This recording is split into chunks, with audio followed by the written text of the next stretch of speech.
زکیہم انک انت العزیز الحکیم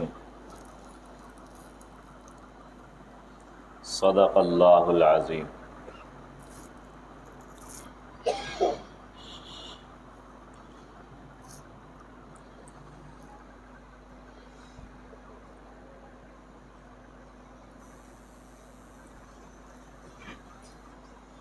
سورہ بقرہ پہلا پارہ آیت نمبر 128 اور پہلے پارے کا 14واں رکوع ختم ہو رہا ہے۔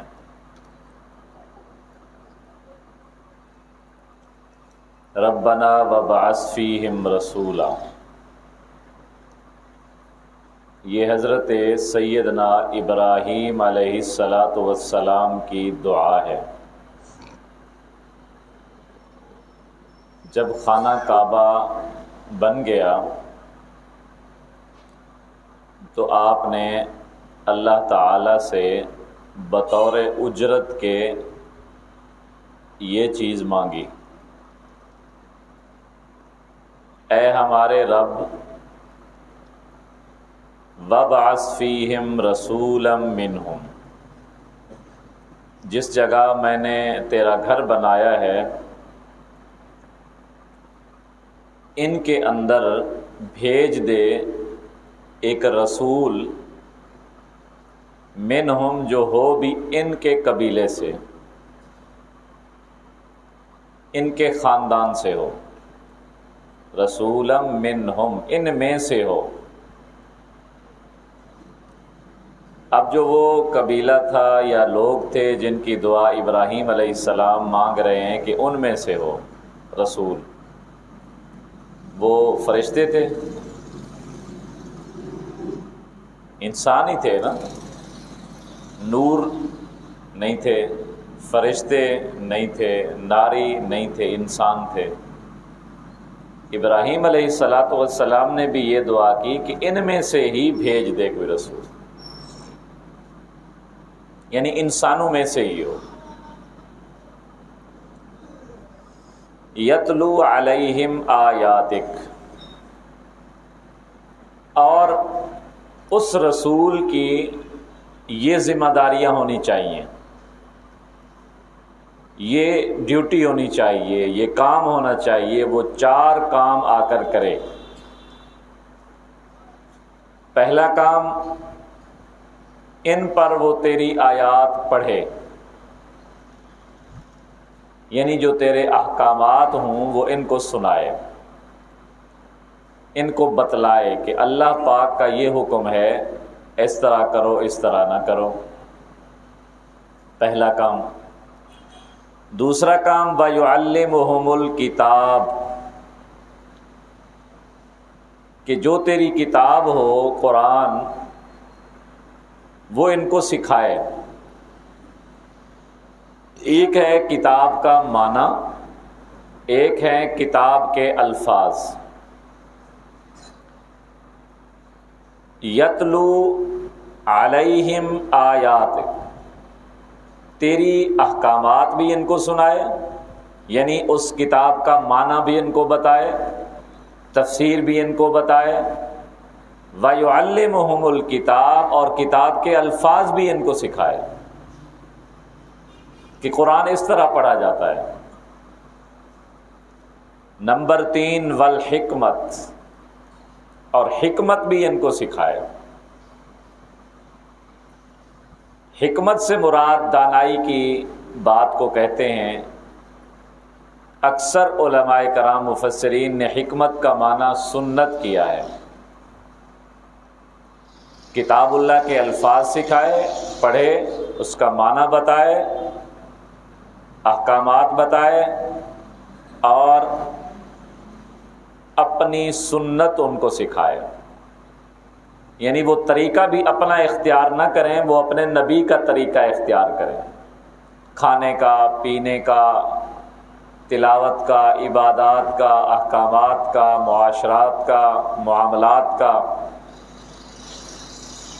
چوتھی چیز، وَيُزَكِّيهِمْ، ان کا تزکیہ کرے۔ تزکیے کا مطلب کیا ہے کہ ان کے اندر کو صاف کر دے، جو ان کا اندر میلا ہو گیا ہے گناہ کر کے، کفر کر کے، شرک کر کے، بدعات کر کے، معاصی کر کے، ظلم کر کے، زیادتی کر کے، ان کے اندر کو پاک کرے۔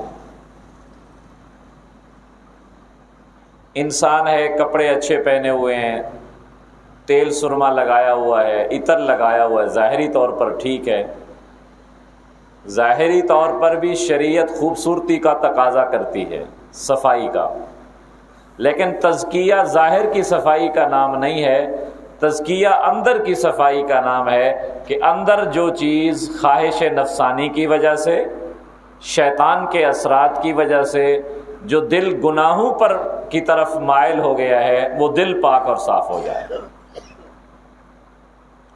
جس کو ہم دوسرے لفظوں میں یہی کام پیر کرتے ہیں۔ پیروں کا بھی یہی کام ہے، مشائخ کا، جو ہم بیعت ہوتے ہیں، مقصد یہ ہوتا ہے کہ ہمارے دل سے گناہ دور ہو جائیں، فسق دور ہو جائے، ظلم دور ہو جائے، طبیعت خود بخود نفرت کرنے لگے گناہوں سے۔ اس کا معنی ہوتا ہے تزکیہ۔ اب اللہ کے نبی ابراہیم علیہ السلام نے دعا مانگی کہ رسول دے دے اور وہ 4 کام کرے، ان کو قرآن پڑھ کر سنائے اور ان کو قرآن کے الفاظ سکھائے، معنی بتلائے، احکامات بتلائے، تیسرا کام سنت سکھا دے، اور چوتھا کام ان کے دل کو پاک کر دے۔ اسی وجہ سے نبی پاک صلی اللہ علیہ وآلہ وسلم نے فرمایا تھا، انا ثمرۃ دعوت ابی ابراہیم، میں اپنے باپ ابراہیم کی دعا کا ثمر بن کر آیا ہوں، نتیجہ بن کر آیا ہوں۔ جو انہوں نے دعا مانگی تھی میں اس قوم سے آیا ہوں، جو انہوں نے دعا کے اندر 4 فرائض بتائے تھے میں وہ 4 فرض ادا کرنے آیا ہوں۔ اب نبی آئے اپنے 4 فریضہ ادا کرنے کے لیے، اور ہم اہل سنت والجماعت کا یہ ایمان ہے کہ نبی نے یہ چاروں کے چاروں کام بطریق احسن سر انجام دے دیے۔ آیات بھی پڑھا دی، احکامات بھی بتلا دیے، سنت بھی بتلا دی، قرآن بھی سکھا دیا، تزکیہ بھی کر دیا۔ اب میں آپ سے ایک بات پوچھتا ہوں، قرآن پڑھانا نبی کا فریضہ، حکمت بتلانا نبی کا فریضہ، تعلیم دینا نبی کا فریضہ، تزکیہ دینا نبی کا فریضہ، یہ چاروں کام آپ نے کس پر کیے؟ قرآن کس کو سنایا؟ بتا دو۔ قرآن کس کو بتایا؟ صحابہ کو۔ کتاب اللہ کی تعلیم کس کو دی؟ صحابہ کرام کو۔ سنت کی تعلیم کس کو دی؟ تزکیہ کس کا کیا؟ اگر نبی اپنے مشن میں کامیاب ہے تو صحابہ پاک ہیں، ان کا تزکیہ ہو چکا ہے۔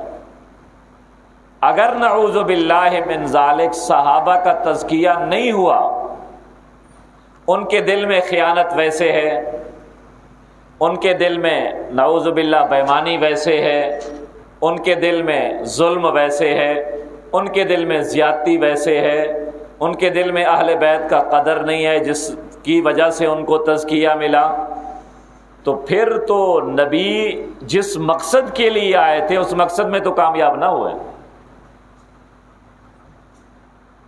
اگر میرا شاگرد ایسا بن جائے کہ دنیا اس کی تعریف کرے تو شاگرد کی تعریف کس کی تعریف ہوتی ہے؟ استاد کی۔ اگر شاگرد کوئی ایسا کام کرے جس کا گلہ ہو، شاگرد کا گلہ کس کا ہوتا ہے؟ استاد کا گلہ ہوتا ہے۔ میرے نبی اگر کمانڈر تھے تو میرے نبی کے صحابہ ان کے فوجی ہیں، میرے نبی اگر معلم تھے میرے نبی کے صحابہ متعلم ہیں، میرے نبی اگر امیر تھے تو میرے نبی کے صحابہ مامور ہیں، میرے نبی اگر امام تھے تو تو میرے نبی کے مقتدی صحابہ ہیں، اور اگر نبی نے یہ چاروں کام کر دیے تو پھر تمام کے تمام صحابہ کرام ان کو قرآن کی تعلیم بھی مل گئی، تلاوت بھی مل گئی، سنت بھی مل گئی، اور ان کا دل بھی پاک ہو گیا۔ اگر خدا نہ خواستہ کوئی صحابی ایسے ہوا تو پھر نبوت کے مشن اور نبوت کے کام کی تکمیل ہونا مشکل نظر آتی ہے۔ امام نسائی رحمۃ اللہ علیہ کے بارے میں آتا ہے کہ امام نسائی رحمۃ اللہ علیہ بیٹھے ہوئے تھے، ایک آدمی آیا، اس نے پوچھا کہ فلاں آدمی جو ہے وہ سیدنا معاویہ رضی اللہ تعالی عنہ کے بارے میں بدگمان ہے، آپ اس کے بارے میں کیا کہتے ہیں؟ تو امام نسائی رحمۃ اللہ علیہ نے فرمایا، جو آدمی کسی کا دروازہ جا کر کھٹاتا ہے، اس کا مقصد یہ ہوتا ہے کہ دروازہ کھلے اور میں اندر جاؤں یا اندر والے کو باہر بلاؤں۔ امیر معاویہ نبی کے صحابہ کے دروازے ہیں، اگر اس دروازے کو کھول دو گے تو پھر ایک بے پردگی نہیں، کئی بے پردگیاں ہوں گی۔ پھر جب دروازہ کھل گیا تو پھر کھلتے کھلتے امیر معاویہ سے بدگمان ہو گئے، پھر عمرو بن عاص کی باری آئے گی، اس سے بدگمان ہو گئے، پھر سعد بن ابی وقاص کی باری آئے گی، اس سے بدگمان ہو گئے، پھر کسی اور کی طرف چلے جاؤ گے۔ اس دروازے کو مت کھولو۔ سیدنا مکتوبات کے اندر شیخ مجدد الفسانی رحمۃ اللہ علیہ نے لکھا ہے کہ حضرت عبداللہ ابن مبارک سے پوچھا گیا کہ عمر بن عبد العزیز افضل ہیں یا معاویہ بن ابی سفیان افضل ہیں؟ تو حضرت عبداللہ ابن مبارک رحمہ اللہ نے ارشاد فرمایا کہ معاویہ بن ابی سفیان نے جس گھوڑے پر بیٹھ کر نبی پاک صلی اللہ علیہ وسلم کے ساتھ جہاد کیا، اس گھوڑے کی ناک میں جو مٹی آئی وہ بھی عمر بن عبد العزیز سے افضل ہے، کیونکہ وہ صحابی ہیں، ان کو شرف ہے صحابیت کا۔ اگر ہم اسی شرف صحابیت کو پرکھنا چاہیں تو ایک بات آتی ہے، ایک نوجوان اٹھتا ہے، وہ کہتا ہے جی فلاں کتاب میں یہ لکھا ہوا ہے، فلاں کتاب میں یہ لکھا ہوا ہے، فلاں تاریخ میں یہ لکھا ہوا ہے، فلاں تاریخ میں یہ لکھا ہوا ہے۔ آپ اس سے سوال کرو جس کے بارے میں بات کر رہے ہو، کیا یہ صحابی ہے؟ اگر یہ صحابی ہے، بھاڑ میں جائیں تمہاری کتابیں، آگ میں ڈالی جائیں تمہاری کتابیں جس میں صحابہ کی توہین ہو۔ صحابہ کرام قرآنی شخصیات ہیں، تاریخی اور کتابی شخصیات نہیں ہیں۔ آؤ قرآن سے پوچھ لیتے ہیں صحابہ کون ہیں۔ خدا کی قسم اٹھا کر کہتا ہوں، ایک صحابی کا بغض، ایک صحابی کا، وہ صحابی وہ ہو جس نے 1 سیکنڈ میں کلمہ پڑھا اور فوت ہو گیا، اس کا بھی بغض انسان کے ایمان کو بگاڑ دیتا ہے۔ صحابی کیا ہے، کسے کہتے ہیں؟ امام بخاری رحمۃ اللہ علیہ نے فرمایا، صحابی کو معمولی نہ سمجھو، نبی اور تمہارے درمیان جو دین پہنچانے کا واسطہ ہے اس کو صحابی کہتے ہیں۔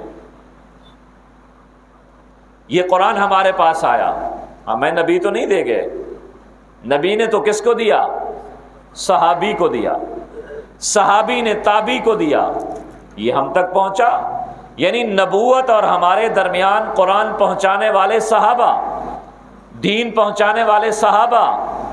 اگر کسی ایک صحابی کے بارے میں ہمارے دل میں نفرت بیٹھ گئی تو پھر دروازہ کھل جائے گا، کہیں گے اس کے اندر ایک تھی، اس کے اندر 2 کمزوریاں ہیں، اس کے اندر 4 تھیں، اس کے اندر 1 آ گئی۔ تحقیق ہے بھئی فلاں کتاب کی، فلاں کتاب کی، فلاں کتاب کی؟ نہیں بھائی، اگر صحابہ پر آ کر رک جاؤ گے نبوت محفوظ رہے گی، اگر صحابہ کرام کا دروازہ کھولو گے نبوت بھی محفوظ نہیں رہے گی۔ میں چند آیات آپ کے سامنے پڑھتا ہوں جس سے ہمارے دل میں مزید صحابہ کرام کی محبت پیدا ہوگی، اور جب صحابہ کرام کی محبت ہوگی تو پھر ہمارے دلوں میں قرآن کی، ایمان کی مزید محبتیں اور شعائیں پیدا ہوگی۔ اور اسی سورہ بقرہ کے شروع کے اندر ہی اللہ تبارک و تعالی نے کفار کو کہا، مشرکین کو کہا، منافقین کو کہا، ان کے بارے میں اللہ نے فرمایا اذا قیل لهم آمنوا، میرے پیارے نبی جب ان کو یہ کہا جاتا ہے کہ ایمان لاؤ، کما آمن الناس، جس طرح یہ لوگ ایمان لائے۔ ان سے کون مراد تھے؟ کون مراد تھے؟ صحابہ، کہ جس طرح صحابہ ایمان لے آئے ہیں اسی طرح پکے ایمان لاؤ۔ اگر صحابہ کا ایمان ہی معتبر نہیں ہے، صحابہ کے اعمال ہی معتبر نہیں ہے، تو اللہ نے ان کو معیار کیوں بنایا ہے کہ دکانداری کرو اس جیسی کرو، کپڑا لے آؤ اس جیسا لے آؤ، اخلاق پیدا کرو اس جیسا، ایمان لے آؤ ان جیسا۔ ایمان کا معیار صحابہ کو بنایا۔ آگے انہوں نے کہا کیا؟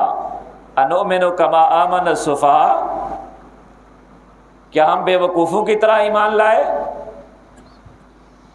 یہ تو بے وقوف ہے نعوذ باللہ۔ کیوں انہوں نے بے وقوف کہا؟ کہ یہ آخرت کا سودا جو ادھار ہے اپنا نقد اس پر قربان کر دیتے ہیں، پیسہ لگا رہے ہیں، کپڑا لگا رہے ہیں، دنیا لگا رہے ہیں، زندگی لگا رہے ہیں، کیا بھی آخرت میں ملے گا، ادھار پر نقد کو قربان کر دیا۔ انہوں نے صحابہ کرام کو بے وقوف کہا، سفہاء کہا۔ اللہ نے کیا کہا جواب میں؟ الا انہم هم السفہاء، میرے صحابہ کرام پر طنز کرنے والوں، یہ بے وقوف نہیں ہے، بے وقوف تم ہو کہ 40 سالہ زندگی کو ابدی زندگی پر قربان کر رہے ہو، تم بے وقوف ہو۔ اب اس کے بعد بھی ہم صحابہ کرام کے بارے میں دل کے اندر کوئی میل کچیل رکھیں کہ اللہ نے ان کو معیار ایمان بنایا ہے۔ آگے اللہ تبارک و تعالی نے مزید صحابہ کرام کی فضیلت ارشاد فرمائی، فَإِنْ آمَنُوا بِمِثْلِ مَا آمَنْتُمْ، تم نماز بھی پڑھتے ہو، منافقین نماز پڑھتے تھے، روزہ رکھتے تھے، آتے تھے مساجد میں، لیکن اللہ نے ان کو معیار کیا بتایا؟ یہ نہیں کہا کہ نماز لمبی کیا کرو، 4 ٹائم میرے پاس آیا کرو، اتنا زکوٰۃ دیا کرو پھر تمہارا ایمان قابل قبول ہے، نہیں۔ فَإِنْ آمَنُوا بِمِثْلِ مَا آمَنْتُمْ بِهِ فَقَدْ اهْتَدَوْا، اگر وہ ایمان لے آئیں اس جیسا جس طرح یہ صحابہ ایمان لائے ہیں، تب وہ ہدایت یافتہ بنیں گے۔ اللہ نے ایمان کے اندر معیار کس کا بنایا؟ صحابہ کرام رضوان اللہ علیہم اجمعین کا بنایا۔ اب جب معیار ہی صحابہ ہوں ایمان لانے کے، اس کے بعد ہماری یہ کیسے جرأت ہو کہ ہم طرح طرح کی چیزیں لا کر، طرح طرح کی روایتیں لا کر ان صحابہ کرام کے ایمان کو مشکوک ٹھہرائیں یا ان کے بارے میں غلط گمانیاں پیدا کریں۔ یہ جو انجینئر علی مرزا ہے یا اس جیسے اور ہیں، ان کا کام کیا ہے؟ مجھے بتاؤ اس کا کوئی ٹاپک ایسا ہو جو اخلاقیات پر ہو، تجارت پر ہو، زراعت پر ہو، ابو جہل کے خلاف ہو، فرعون کے خلاف ہو، حامان شداد کے خلاف ہو، کوئی ٹاپک اس کا نہیں ہے۔ جو بھی اس کا موضوع اور ٹاپک ہوگا صحابہ کرام کے بارے میں کیا ہے، بھی نوجوان کے دل دماغ میں کیا ڈال دیا؟ جی تحقیق ہے، یہ مولوی انہوں نے چھپایا تھا، انہوں نے ظاہر کر دیا ہے۔ مولویوں نے چھپایا تھا یہ باتیں بھی، یہ تحقیق ہے بھی۔ ایسی کون سی تحقیق آ گئی ہے جو قرآن سے بڑھ گئی ہے؟ صحابہ تو وہ ہیں جن کے ایمان کو معیار اللہ کے قرآن نے بنایا، جن کے عمل کو معیار اللہ نے بنایا۔ اور کون سی کتابیں ایسی آ گئی؟ تمہاری کتاب کے الفاظ غلط ہو سکتے ہیں، معنی غلط ہو سکتے ہیں، تفسیر غلط ہو سکتی ہے، اس کی سند غلط ہو سکتی ہے، اس کی تعبیر غلط ہو سکتی ہے، رب کا قرآن غلط نہیں ہو سکتا۔ ورنہ بتاؤ یہ آیات کس کے بارے میں ہے؟ کس کا معیار ایمان کس کو قرار دیا گیا ہے؟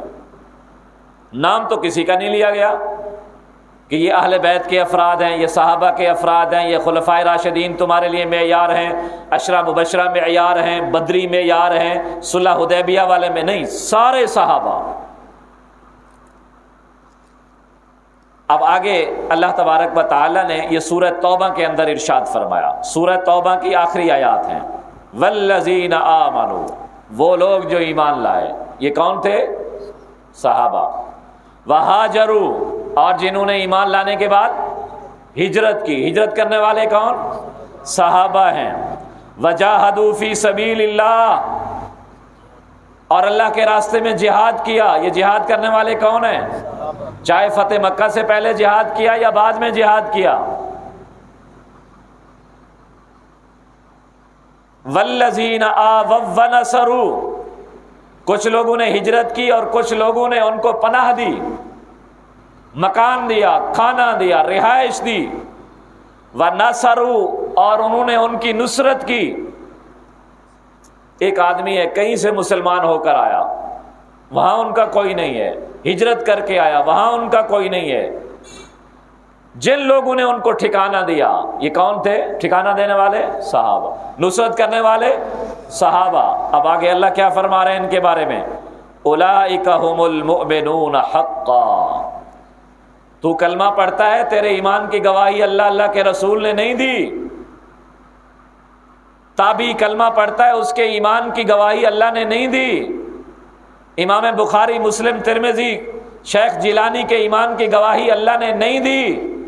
یہ صحابہ ہیں جن کے بارے میں اللہ نے فرمایا اولئک هم المؤمنون حقا، یہ پکے اور سچے مومن ہیں۔ اب بھی شک؟ اس کے بعد بھی ہم صحابہ کرام کو پرکھیں تاریخ کے ذریعے۔ آگے فرمایا لہم مغفرۃ،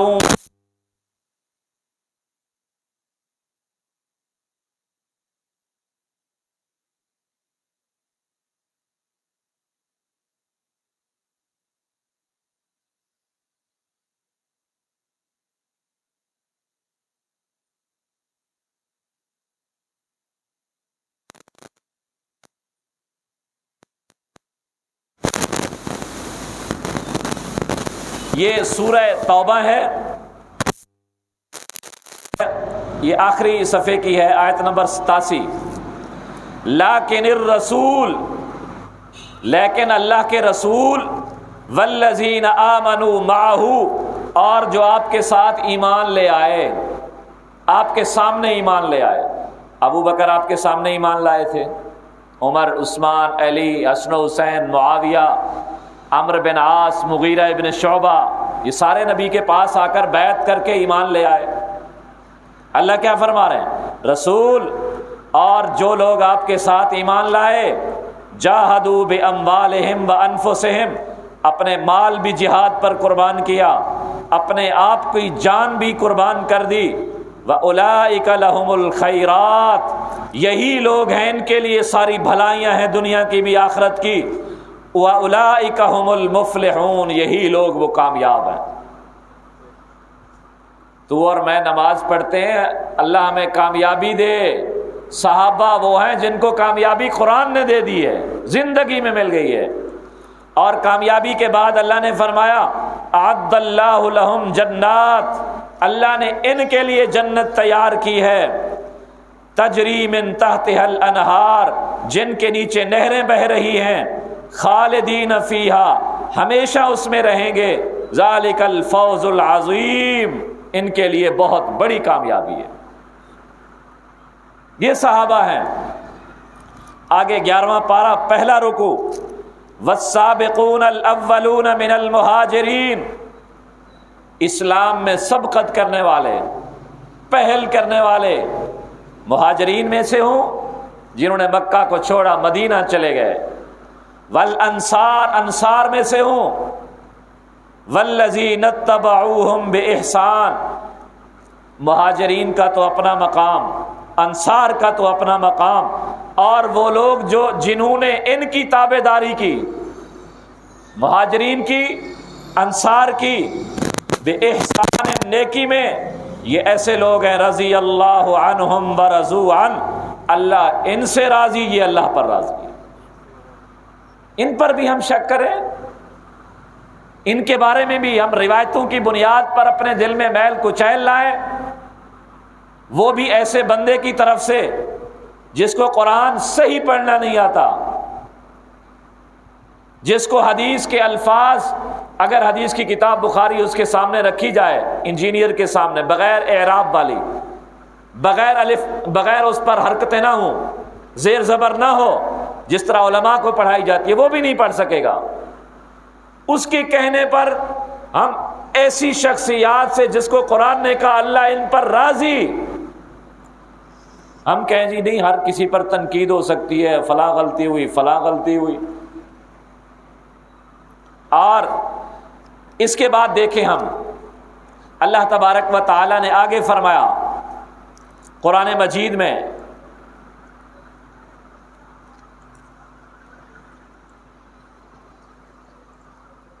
یہ سورہ فتح ہے، یہ اس لیے تاکہ 5-7 سنا دوں، آیات تو بہت ساری ہیں، جب ان کے سامنے پڑھی جائے نا، یہ کہتے ہیں کہ جی اعمال کی بنیاد پر ہے، اعمال کی بنیاد پر ہے، وہ کوئی صحابی ہو پھر بھی اعمال کی بنیاد پر جنت جائے گا، عام آدمی وہ بھی اعمال کی بنیاد پر جنت میں جائے گا۔ ٹھیک ہے، اعمال کی بنیاد پر جائے گا، لیکن کسی کے عمل کو اللہ نے قبول کیا نہیں کیا، اور صحابہ تو ایسے ہیں جن کے اعمال کی بنیاد پر اللہ نے دنیا میں ان کے لیے جنت کا اعلان کر دیا ہے، ملا ان کو بھی عمل ہے۔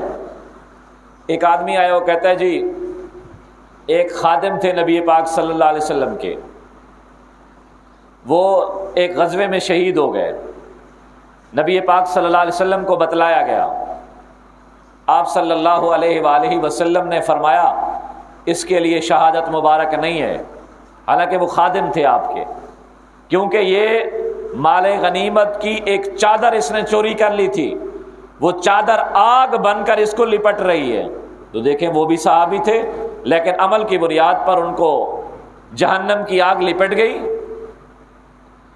بھائی جب اس کو جہنم کی آگ لپٹ گئی، نبی نے بتا دیا، تو وہ فضیلت اس کے لیے کہاں رہی؟ یہ تو قرآن پڑھ، یہ تو ایک شخص کا معاملہ ہے، اس کے معاملات اللہ بہتر جانتے ہیں، نبی پاک صلی اللہ علیہ وسلم نے بتایا کسی کو نہیں، اس کا کیا معاملہ تھا، اس کا کیسا ایمان تھا، اس کے اعمال کیسے تھے، اللہ کے سامنے اس کی کیسی پیشی، وہ اللہ اور اللہ کا رسول بہتر جانتا ہے، لیکن اللہ کا قرآن صحابہ کرام کے بارے میں کیا کہتا ہے؟ یہ ہے سورہ فتح، آیت نمبر 16، لقد رضی اللہ عن المؤمنین اذ یبایعونک تحت الشجرہ، اللہ راضی ہو گیا ان ایمان والوں سے جنہوں نے درخت کے نیچے اے محبوب آپ کی بیعت کی، صلح حدیبیہ، اور یہ بیعت کس لیے ہو رہی تھی؟ حضرت عثمان رضی اللہ تعالی عنہ کا بدلہ لینے کے لیے۔ آپ انجینئر کے بیان سنیں، حضرت عثمان بھی بنو امیہ میں سے تھے، وہ سارے بنو امیہ کو رگڑتا ہے۔ اللہ تو فرما رہے ہیں کہ عثمان کا قصاص لینے کے لیے جن صحابہ کرام نے نبی کے ہاتھ پر بیعت کر کے وعدہ کیا کہ جب تک عثمان کا قصاص نہیں لے کے جائیں گے واپس نہیں جائیں گے، اللہ ان سے بھی راضی، عثمان کا کیا مقام ہوگا؟ اس بے وقوف آدمی نے اپنے نام، اپنی دنیا کو بتانے کے لیے، جی میری بڑی تحقیق ہے، تیری تحقیق جائے خاک میں، اللہ کا قرآن پڑھیں۔ اذ یبایعونک تحت الشجرہ، یہ صرف اللہ فرما رہے ہیں، میں نے ظاہری طور پر دیکھ کر نہیں کہا، فعلم ما فی قلوبہم، میں نے ان کے دل کی حقیقت کو معلوم کیا کہ یہ دل سے مسلمان ہوئے، ان کے دل میں ایمان ہے۔ فَأَنزَلَ السَّكِينَةَ عَلَيْهِمْ، میں نے ان کے دلوں پر سکون کو نازل کیا۔ وَأَثَابَهُمْ فَتْحًا قَرِيبًا، ان قریب ان کو فتح ملے گی۔ اور اس کے آگے آئیں سورۃ الحجرات، اللہ فرماتے ہیں وَاعْلَمُوا أَنَّ فِيكُمْ رَسُولَ اللَّهِ، تمہارے اندر اللہ کا رسول موجود ہے، اگر وہ تمہاری ہر بات مان لے تو تم مشقت میں پڑ جاؤ۔ ولیکن، یہ کس کو اللہ کہہ رہے ہیں؟ صحابہ کرام کو، کہ یہ پریشان نہ ہوا کرو کہ ہماری ہر بات نہیں مانی گئی۔ اللہ کا نبی اللہ کہہ رہا ہے اگر تمہاری ہر بات مان لی جائے تو تم مشقت میں پڑ جاؤ۔ ولیکن اللہ حبب الیکم الایمان، اللہ نے پسند کیا ہے تمہاری طرف ایمان کو۔ یہ صحابہ کو اللہ کہہ رہے ہیں اللہ نے تمہارے لیے ایمان کو پسند کیا ہے۔ وَزَيَّنَهُ فِي قُلُوبِكُمْ، اور تمہارے دل میں اس ایمان کو بنا سنور کر، مزین کر کے تمہارے دل میں ڈال دیا ہے، تمہارے دل میں مزین کیا ہے۔ اللہ تو کہہ رہا ہے میں نے صحابہ کے دل میں ایمان کو مزین کر دیا، یہ کہتا ہے کہ جی نہیں، فلاں قصور تھا، فلاں غلطی تھی، یہ تھا، ایسے تھا، بنو امیہ ایسے تھے۔ ہم کسی اور کی بات نہیں کرتے، قریشی ہو، ہاشمی ہو، بنو امیہ کا ہو، ہم جب کہیں گے یہ صحابی ہے تو رب کا قرآن آئے گا۔ آگے اللہ فرما رہے ہیں ان الذین یغضون اصواتهم عند رسول اللہ، بے شک جو لوگ اللہ کے رسول کے سامنے اپنی آواز نیچی کرتے ہیں، زور سے شور نہیں کرتے، یہ کون تھے؟ صحابہ۔ اللہ فرما رہے ہیں اولئک الذین امتحن اللہ قلوبهم للتقوی، اللہ نے ان کے دلوں کا امتحان لیا، ان کے دلوں میں تقوی کو پایا۔ لہم مغفرۃ و اجر عظیم، ان کے لیے مغفرت بھی ہے، بہت بڑا اجر بھی ہے۔ اتنی فضیلتیں۔ اب ایک آخری آیت قرآن مجید کے یہ 1670 486 صفحے پر سورۃ الحدید ہے غالباً۔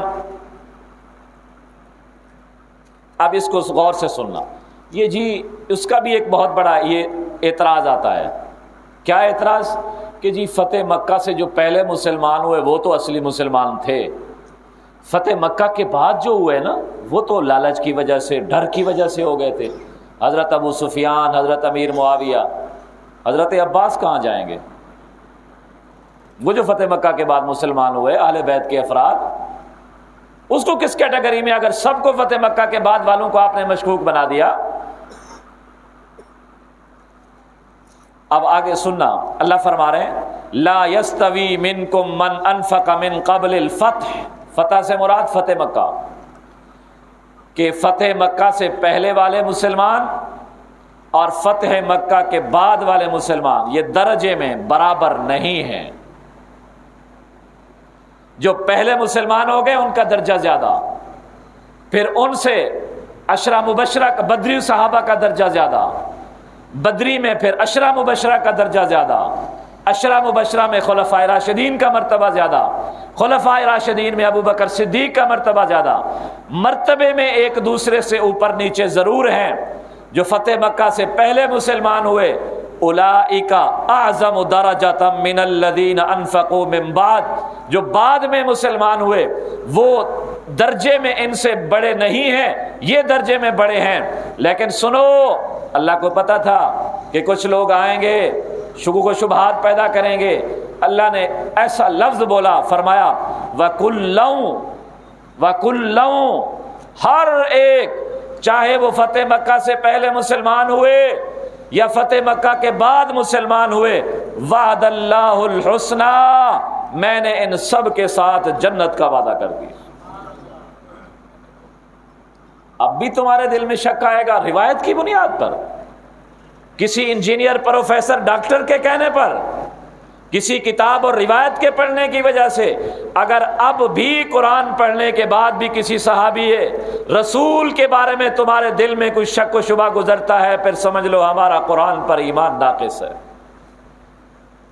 یہ تو قرآن ہے اللہ کا، اور قرآن اتنی واضح طور پر کہتے کیا ہیں کہ جی چند صحابہ کرام مخلص تھے، نعوذ باللہ من ذالک۔ اللہ کا قرآن کیا کہتا ہے؟ اذا جاء نصر اللہ والفتح ورأیت الناس يدخلون فی دین اللہ افواجا۔ محبوب تو دیکھ رہا ہے دین میں فوجیں در فوجیں داخل ہو رہی ہیں، یہ چند تھے فوجیں در فوجیں۔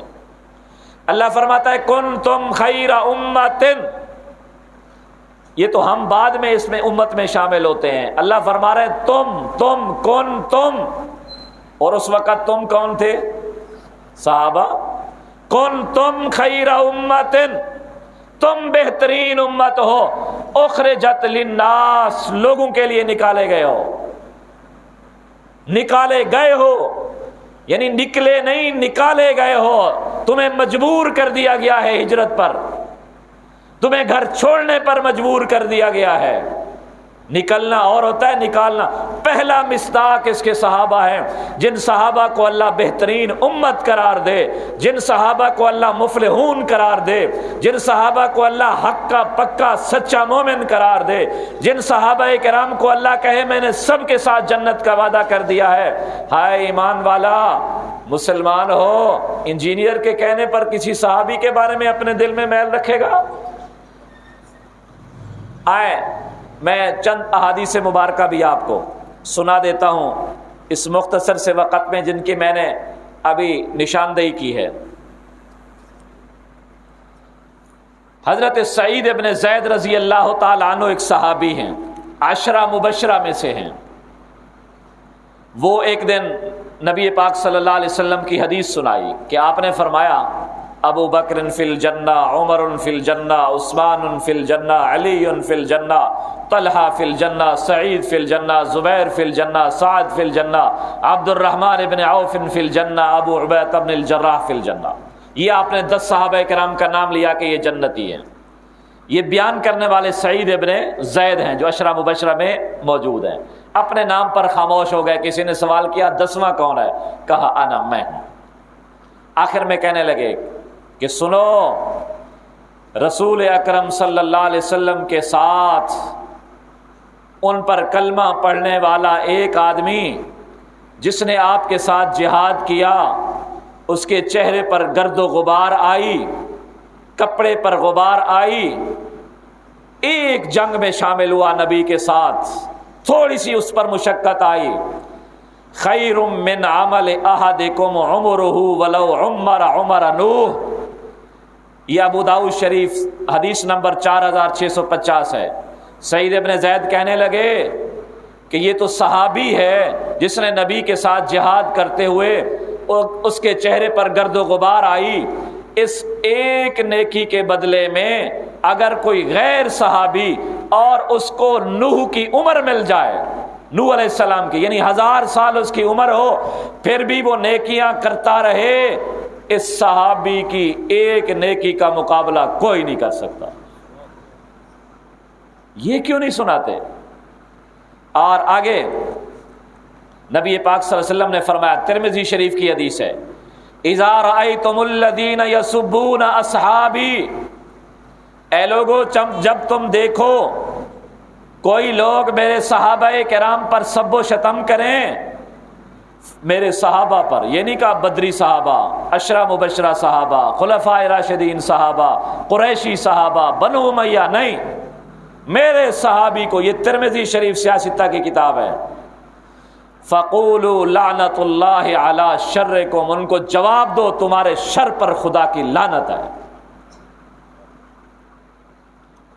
تیسری حدیث نبی پاک صلی اللہ علیہ وآلہ وسلم نے فرمایا، مسلم شریف حدیث نمبر 2540، لا تسبوا اصحابی، میرے صحابہ کرام پر سب و شتم نہ کرنا، فوالذی نفسی بیدہ، قسم ہے اس ذات کی جس کے قبضے میں میری جان ہے۔ میرے نبی نے فرمایا کہ لو ان احدکم انفق مثل احد، تم میں سے کوئی آدمی احد پہاڑ کے برابر سونا خرچ کر دے، ما ادرک مد احدہم ولا نصیفہ، اور میرا صحابی ایک مد یا آدھا مد اللہ کی راہ میں خرچ کر دے، تمہارا احد پہاڑ کے برابر سونا خرچ کرنا اللہ کے راستے میں صحابی کے ایک مد یا آدھے مد کا مقابلہ بھی نہیں کر سکتا، اتنی فضیلت۔